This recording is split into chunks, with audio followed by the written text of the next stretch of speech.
ధన్యులు. ఆయన శాసనములను మనం వెదకగలగాలి, ఆయన ఆజ్ఞలను మనం వెదకగలగాలి.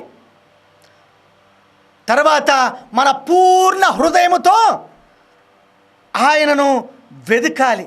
అలా వెదికినట్లయితే ఏ భాగాలు మనం చేయగలగాలి? కీర్తనకర్త ఏమేం చెప్పుచున్నాడు?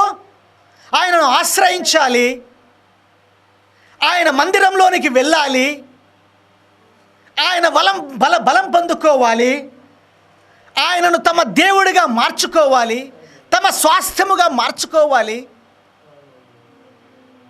ఆయనను పూర్ణ హృదయముతో, ఆయన శాసనములను, ఆయన న్యాయమును మనము వెదికే వారిగా కనబడితే ధన్యులు అవుతాం.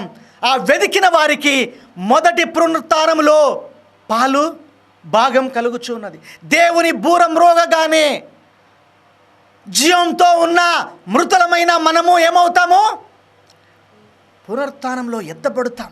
దేవుని రాకడలో మనం ఎత్తబడతాం.